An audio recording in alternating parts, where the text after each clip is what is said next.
Hey y'all, thanks for joining me. I've got a lot to talk about tonight. Kind of is carrying on from the live stream on a particular portion that I did there. But before I get into that, I want to express how thankful and grateful I am to my first member of my channel, Blake T. Rombley 6741. I'm so glad that you became a member. I'm grateful and I'm thankful for your support. It's so helpful to me on this particular subject matter, which is about the prophecies, obviously, the World War III prophecies, and why Russia goes down from the Black Sea. I did talk a little bit about this in my live stream, but I'm going to get into more detail on this. I ask questions when I'm looking at and analyzing prophecies. I start wondering why certain countries are doing things, and I put those questions in kind of like into a search engine to kind of use as a sounding board to help me to formulate and brainstorm the reasons and ideas of why things could be happening the way they are.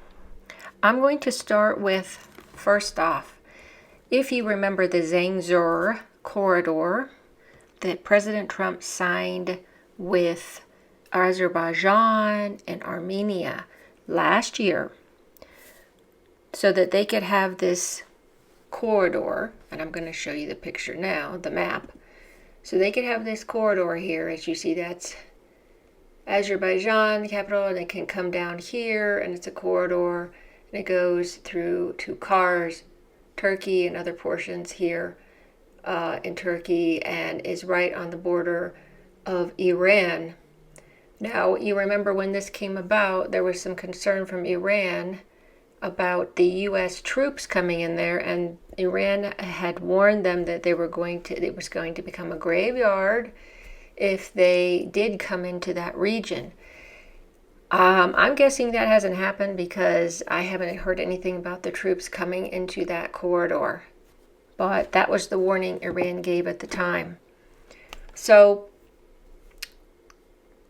in doing this, what this was really about is America trying to gain more control of the Middle East and of even more of an encircling of Iran, because this happened obviously before the Iran war, the 12-day war in June 2025. This happened before that. And so this is what they were trying to do, is they don't want Russia or China to have this region in any way. They want to keep them out of those particular regions. I want to remind you about the UN resolution that came out a couple weeks ago. The UN, I think, of the Security Council, they had talked about regarding the Hormuz Strait. The Western nations wanted to do an escorting of ships through the Strait of Hormuz, and both China and Russia vetoed it, so it didn't happen. China and Russia vetoed that because they want to gain more control of the Middle East. Russia historically has been a stabilizer in that region, but things have changed over the years with all the bases from the US, okay? And then especially when Syria fell, so Russia lost one of its main bases in the area to keep stability and keep an eye out in that area. Now I want to go back into what I said about the Russian ships in the Black Sea that I brought up in my live stream, that they're being suffocated in there. They're basically contained. They can't go anywhere. Why? Because Turkey closed the Bosphorus Straits in 2022 when Russia invaded Ukraine and they were warring, and there's a belligerence law where you can't do that. Turkey by law is to close the straits. It's kind of a blockade, I guess, so that ships can't go in and out of that region, maybe because of safety issues. Russian ships cannot go out of the Black Sea. They're basically stuck there, as I said. And as I also said, according to the Kiev Post or the Kiev newspapers over there, so this is obviously a Ukrainian source, they say they have destroyed 30% of Black Sea fleet, okay? But right now, Russia is being suffocated by being encircled by NATO, as we said, with the Baltic states, and then the Black Sea area with all the drone strikes and all that. So in order for Russia to survive, it must leave the Black Sea, have some ships in the Mediterranean. However, there's some issues there as well. The Mediterranean fleet that they have there is dwindling. As of late 2025 and early 2026, the Russian Mediterranean quote-unquote task force has shrunk to just a few units. Sometimes as few as a single logistics vessel with no combat escorts. So how could they get help there? Also, there's no repair hubs there. You know, following the fall of the Assad presidency in late 2024, Russia lost its primary maintenance and replenishment hub at Tartus in Syria. Remember, so that was their main area where they could do that. Without this base, any ship entering the Mediterranean has nowhere to go for significant repairs or protection from NATO surveillance. I want to remind you about the one thing here on Elder Joseph of WWIII, his prophecy, the 7 phases. It's in the first phase that they talk about the Ukrainians will be incited by the Americans and will create strong provocations against them. But I want to get to this one part. So in that same phase 1 here, it says this part. Turkey will then allow American ships and aircraft to pass through the straits of the Hellespont and for her national airspace to strike the Russians. Now, obviously, these phases, it doesn't mean they're chronologically going to happen the way they are numbered here. It's just I'm giving you some information here that's important, because in phase 2, when the U.S. And Israel strike Iran. But in any case, this particular portion here, where it says Turkey will then allow American ships and aircraft to pass through the straits of the Hellespont. What is the Hellespont? Some people might not know what Hellespont is. It is actually the Dardanelles. And so they're going to allow these ships in. Problem with that is that goes against the Montreux Convention, the laws of the blockade. But I'll get more into that in a minute. We know St. Paisios talks about Russia going down to Turkey, right? To that area. He had said there, after the Turkish provocation, the Russians will descend to the Bosphorus Strait. Not to help us, they will have other interests. Well, you could say the interest is not stated in the Black Sea. But there's actually more to this than that. They have a goal further than that, more important to them. And I want to say another thing about the Mediterranean Sea. You know, NATO officials, as of 2026, describe the Mediterranean as an internal sea for the alliance. So that's another reason why Russia wouldn't go down to the Mediterranean. They would just be again, surrounded by NATO, Western, basically their enemies. I want to make you all aware, if you're not aware of this, I wasn't, in 2025, Egypt and Russia have made a 49-year pact, a deal, with the Suez Canal area, specifically the Ismailia Canal. We figure, okay, the Suez Canal, it's a water source, right? And as we know, from what we can see, what's going to be happening in World War III that we're in the phases of, is this is going to be a war for water and food. That's what it's going to be centered on. That's what my conclusions come to when I'm looking into these things. So they made this pact in 2025. And the Suez Canal is a waterway, but it is salt water. It's not something, it's a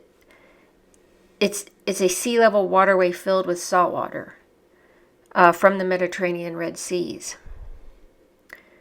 But, I don't know if you know this, as we said, the Ismailia Canal, that's a vital sweetwater canal. That's what they call it, in quotes.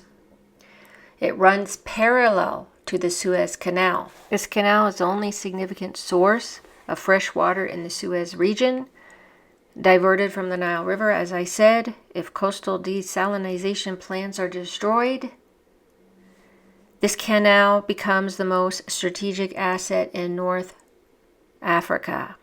The control of the Suez Canal economic zone is already a Russian priority. By this month, Russia has finalized plans for a Russian industrial zone near Port Said and Sukhna. This hub is designed to centralize Russian grain and fertilizer distribution to a starving Middle East and Africa. And Egypt, who is its partner there, relies on Russia for nearly 77% of its wheat. Control of the water and the food supply gives Russia total leverage on the region. As of late this month, the Russian industrial zone and the newly proposed grain and energy hub are transforming the East Port Said region into a strategic fortress for food and water security. In addition to the deal that Egypt and Russia made on this grain and energy hub, China has a stake in this.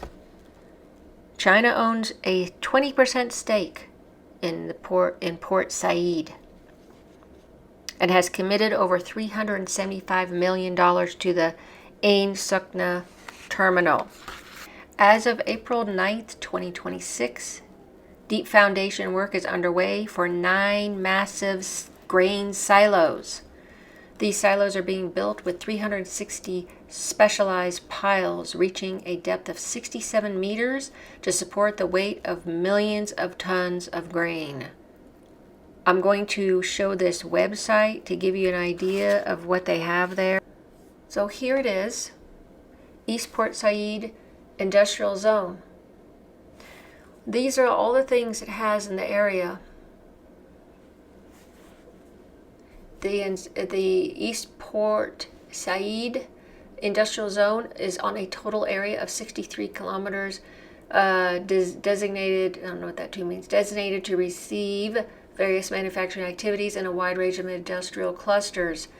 Look, it's got electric power industry, the ICT hardware, it's got construction and building materials, it's got engineering equipment and machinery, robotics, automation, textiles and ready-made garments, home appliances and electronics, pharmaceuticals, logistics hub and services, automotive assembly and feed industry, food processing, SME cluster park development. It also has a seawater desalination plant, a wastewater treatment plant, sewage lifting stations, one electricity transformer substation. The other is still under construction.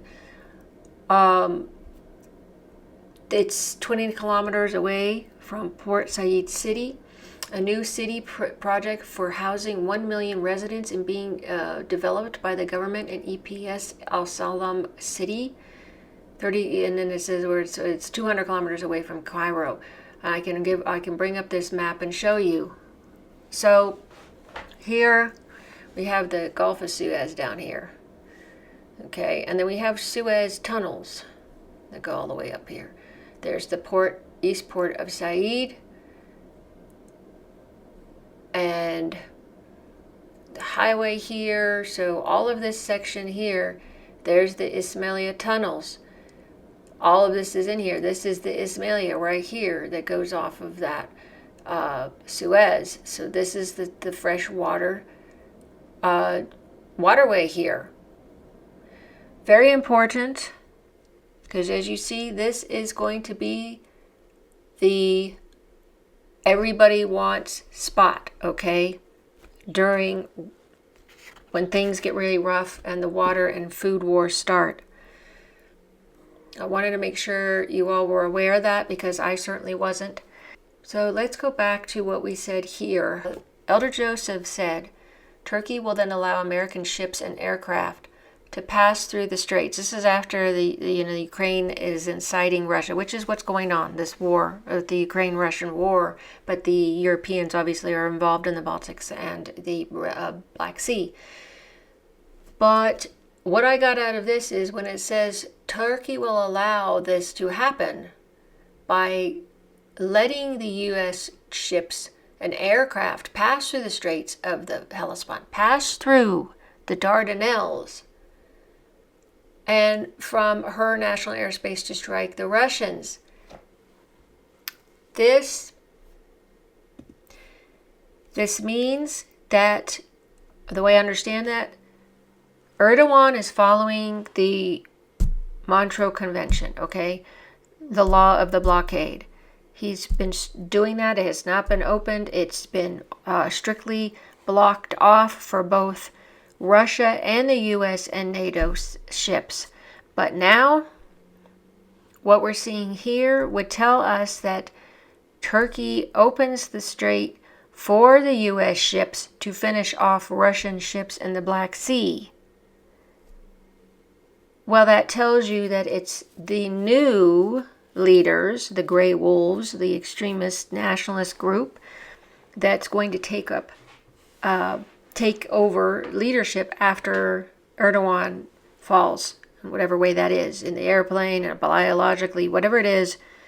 He's not going to be around, and they're going to take over. That's what I think that is that opened the Dardanelles for that to happen.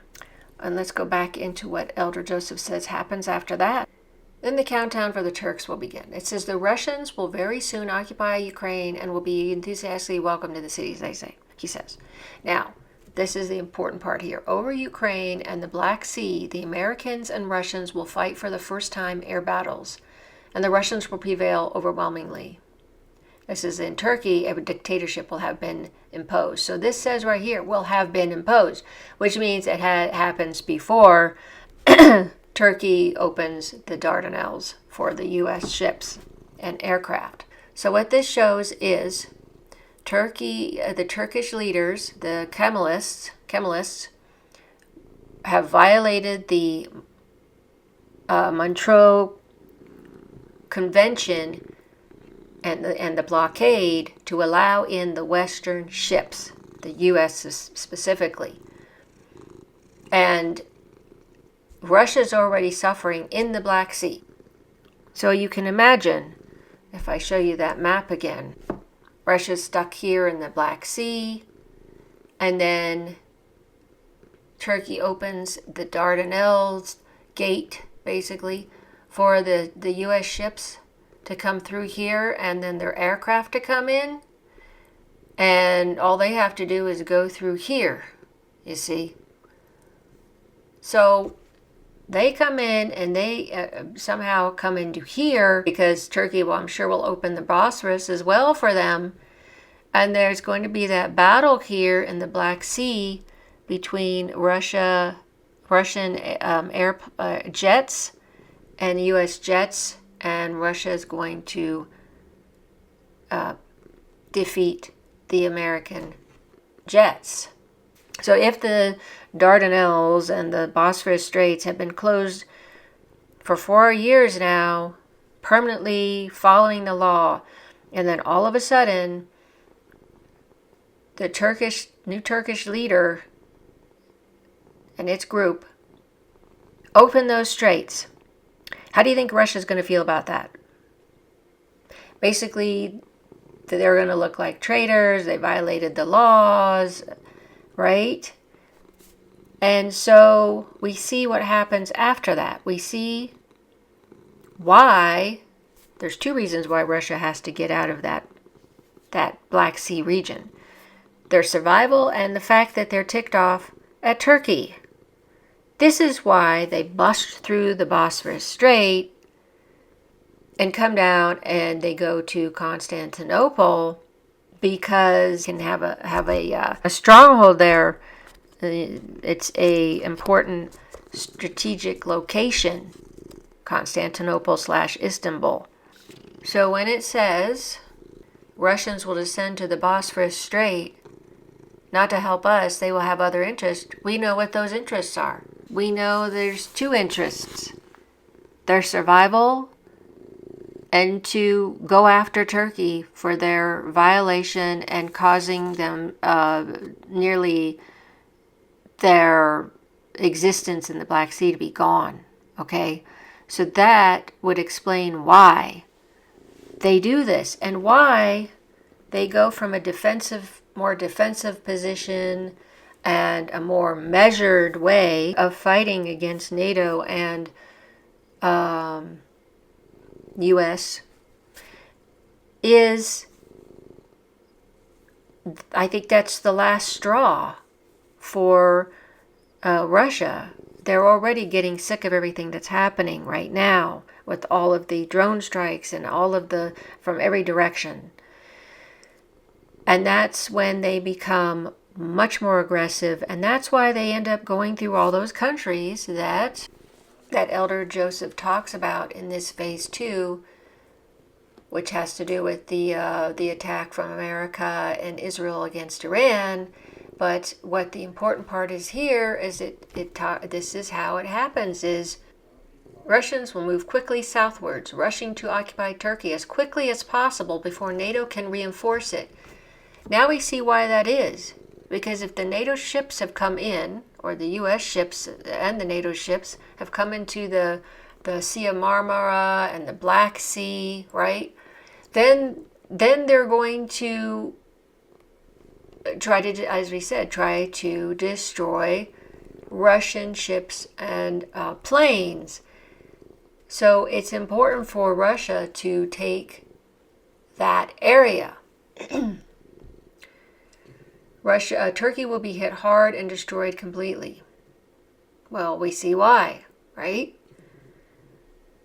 Now, this is the part where that's what I'm saying. The Russians will have previously invaded Georgia, Ukraine, Armenia, and Azerbaijan, pushing back the American troops. So sometime before this, I'm guessing somewhere, obviously in the land portion, they're doing this. Would be obviously. So the troops are all over the place there. So with that, Russia's coming down. Russia's going to come through here, and it's going to go into Turkey, and they're going to have that big battle.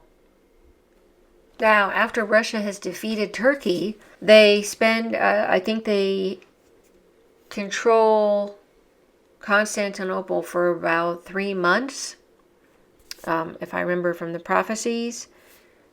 And you could consider this like a respite. Maybe there's a ceasefire of some sort then, because eventually it'll be Russia, Greece, and the Europeans that are kind of overseeing Constantinople and the Turkey area.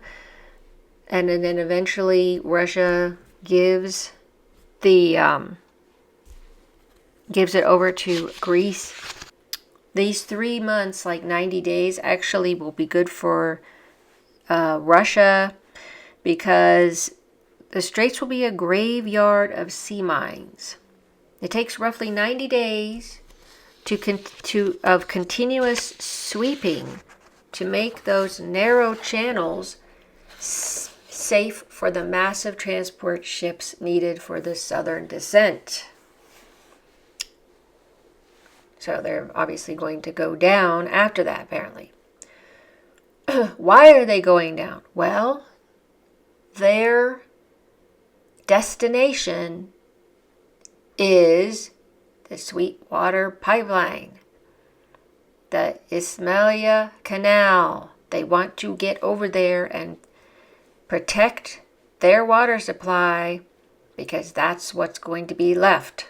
Remember when you're growing up and you learn in school, like in grade school, the importance of the Nile for the early civilizations, because that's where they could plant on the fertile soil and they had the water and everything.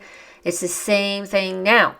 So they need to be down there to secure that. So they have that 3-month ceasefire. It's probably a ceasefire. It's kind of a respite, as we've seen happen even lately with all the ceasefires we're having with this war. It's kind of a false peace, prophetically, which is kind of interesting, because they all seem like all these ceasefires seem like false peace, don't they? Now remember, China is involved also in this Port of Said, okay? So they have a stake in this as well, as we said, with Russia and Egypt. Let's remember what also St. Paisios said about China. You know, while they're making these negotiations, this false peace, you know, and this while of this 3 months, 90 days thing, you know, that Russia, Greece, and Europe are trying to negotiate on this Constantinople issue, China is using the same time to finish their long march. Their long march toward the dried up Euphrates. Now, I'll remind you about what St. Paisios said on that. When you hear that the waters of the Euphrates are being cut off from above by the Turks with dams and are using them for irrigation projects, then know that we have already entered into the preparation of that great war, and that the way is being prepared for the myriads of armies from the rising sun mentioned in the book of Revelation. Central to these prophetic events is the Euphrates River. Its drying is seen as a prerequisite as the passage of massive armies across the region. While reflecting on this, the elder once added with a laugh, 200 million Chinese, when they get there, will only be able to drink from 1 cup of water. They've emptied the Euphrates. But the Euphrates, again, have to be dried up for all of these millions and millions of soldiers, hundreds of millions of them, to come down. And where is China going? The Chinese troops. Why, the Chinese troops are going to the same place that Russia was going to, with the Port of Said and the Sweetwater Canal, where all the grain is and all that. Okay, that's where they're trying to go. So as you see, this is not said in the prophecies exactly why Russia and China are down there, but now we know why. We know why. It has to do with the Suez Canal / Sweetwater Canal, the freshwater canal there, the Ismailia. It's a lifeline, and it's a lifeline for hundreds of millions of people there. 100 million people are in that region. And they're trying to control it to help with those in the region, apparently. So that 3-month respite is kind of like the calm before the storm, you know. It's those 3 months, if you think spiritually, before what comes next. It's a breather, okay? I mean, it kind of fits the pace of modern 2026 warfare, which is what I've been showing you. It's the not only infrastructure, but human patience, that's true. They cannot survive long stalemates. No, nobody has patience nowadays because everything is done quickly. Everything is right at your fingertips. Something happens when Russia is over there trying to keep hold of the Suez Canal, which I think even Elder Joseph talks about this. It's right here. The Russians will advance to Egypt and they will seize the Suez Canal. So yes, Elder Joseph did point this out, but we didn't know why they were going to the Suez Canal. We now know why, because their industrial zone is down there. They're packed with Egypt. Okay, why do Russia and China end up on the gates of Jerusalem, at the gates of Jerusalem? Do you remember the prophecy that St. Paisios, I think it was St. Paisios, said through Metropolitan Euphrates that Palestine was going to be the graveyard, a Dead Sea? It's also about the fact that they have those 3 months of respite when they're kind of reinforcing, taking a breather, reinforcing, getting some food and water wherever they can, getting their weapons done, healing from wounds or whatever is going on. That's a time for them to recharge. But it's also, if you look at it spiritually, that last chance for repentance. Those 3 months is that, and the 3 is the, important because it's the Holy Trinity, the biblical number. But you have those 3 months, what we're saying, 3 months to try to repent before the purging. This is their last chance. Our last chance. But, this window of grace, as we call it, it's the final one. Test of the world spirit. This is before descent into the grave of the Dead Sea. The Palestine is the stadium. Well, I was reading up, and what I'm understanding is another way to look at this is the Palestine being the stadium is not only the genocide that went there, but that since they're all going to converge there, Europe and Russia and China and 18 nations, including what's left of the remnants of the U.S. This is when the final battle happens, right in that area. But why are they outside the gates of Jerusalem? Well, it's believed they're outside the gates because probably what's going on, even though Izzy should be not in good shape right now, at that point, it's already going to be bad in part 3, I'm sure. But something is going to compel Russia and then China to be there, and I'm thinking there's just more slaughter and of innocents and things going on there, and they're coming to try to stop that. That's my guess.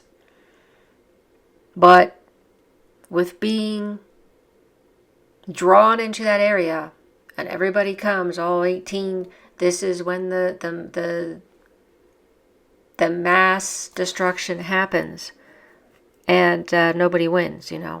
Everybody goes kind of crazy, and then they wake up after the angel appears and says enough, and then they're like, "Why are we here? Why are we here?" And they go home. But everybody's battered. Everybody is going to pay for all the sins that they've done in each of their countries. America, according to Metropolitan Euphrates, will be the highest paid one. Now, I didn't get into this, but of course America is going to be absent during some of these portions because of the natural disasters and uprisings, and they need to go back and deal with that, with the collapse of the country. So I hope, this was just really hard for me to try to explain all this to you. I hope it was coherent and understandable. If I just give just a quick summary of this, Russia is suffocating in the Black Sea right now, losing ships, not doing well, and Erdogan is still here right now. But once he falls, and I mean, I don't think this is going to be that long. I don't know how long Russia can go through this. I don't know. But eventually he's going to fall, die, whatever it is.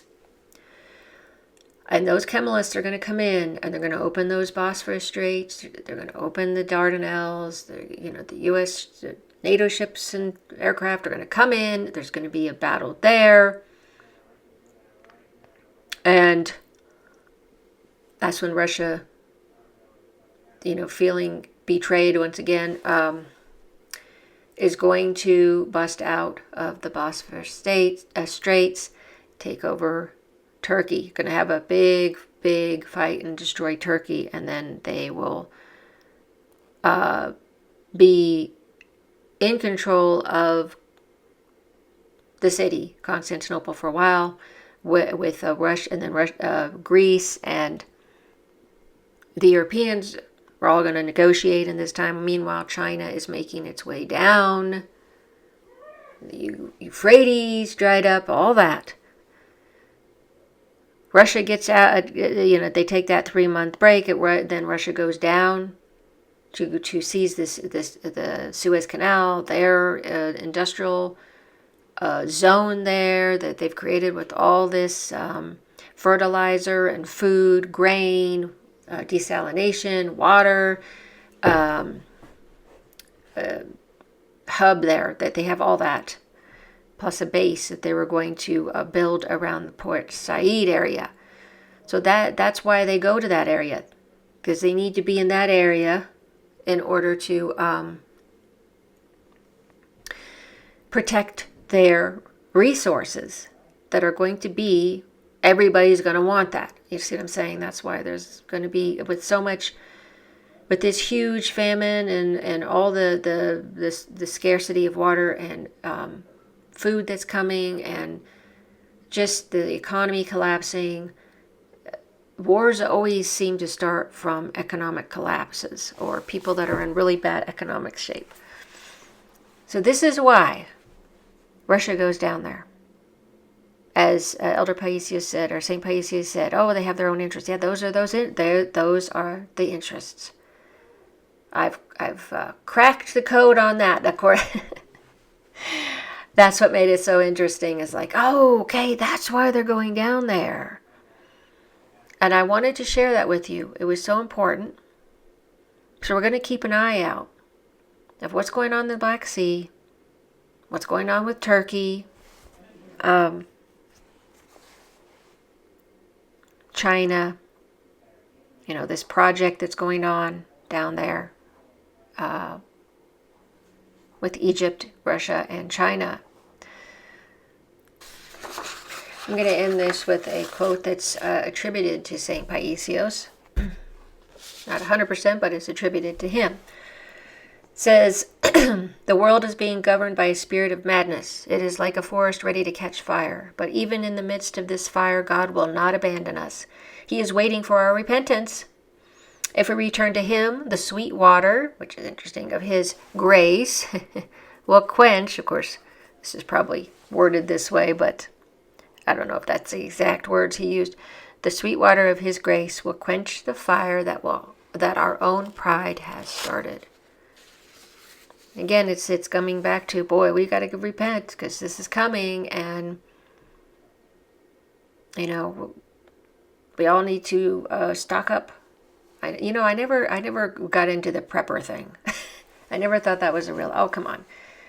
Oh, what's this ridiculous thing about that? But the truth is, this is going to have to be something we need to prepare for.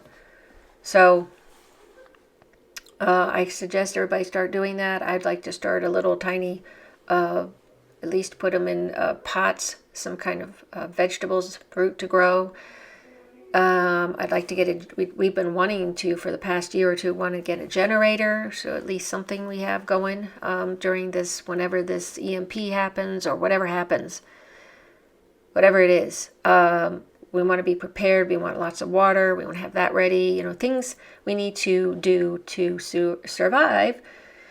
God is always there to help us, but we should help ourselves as well. And I hope that this was, I hope I was able to present this well. I mean, it's just really hard to explain all this when I have read so much stuff. I hope it worked okay for you all. Thanks so much for watching, for following my channel. If you want to become a member like Blake has, you can go ahead and join either my light a candle tier or my coffee hour cup of java tier. And you can help me, support me, and all of this research and all of this effort and time and work that I'm doing to bring to you all that I think is really important. This is how I'm seeing this playing out. This is the way I am looking at it. If you see other things happening, please let me know. If you think something else I might have missed, or if you see one of these other events differently, let me know. I would appreciate it if you think that, or if you agree, please share that as well. Again, thanks so much for watching.